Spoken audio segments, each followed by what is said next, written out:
what's kind of one of your favorite moments, and not the funny side, but favorite stories that was told, favorite line, favorite you always ask people, favorite book that you've read, favorite phrase. What's one of the favorites that you've taken away? You don't have to give us the name of a person, but kind of a concept.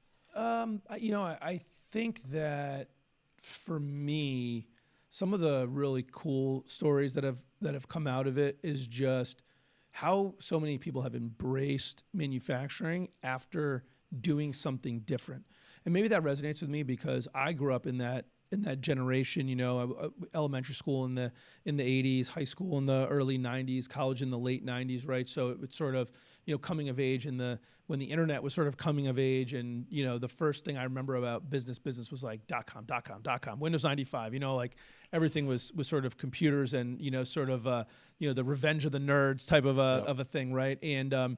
And so I grew up in a time where manufacturing wasn't on the radar, right? And certainly lawyer, doctor, finance, and then maybe eventually sort of IT nerd became sort of the cool thing to do. And to talk to so many people who went down that road and were unsatisfied and then got reintroduced to manufacturing in Connecticut, either through a family business or just a fluke chance, and just see how they light up in their passion for it. I think that's been some of my favorite moments. I can look at people's eyes when they tell their stories, and when I see the light behind their eye, that's cool, man. I really like that, and I guess it's fun to see other people's passion.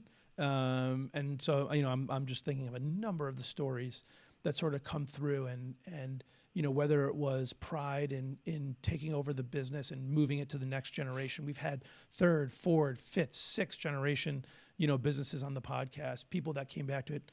Those are the parts that I think I really, that I really liked. It is a passionate industry. Maybe all are, but it is a passionate industry with just great stories. Yeah, it is, and people have been awakened to the joy of making something with your hands, and I think outside of manufacturing and farming, not really sure what else you sort of get that tangible sort of satisfaction, and people that are in it absolutely love it, and it's fun to be around people that love what they're doing.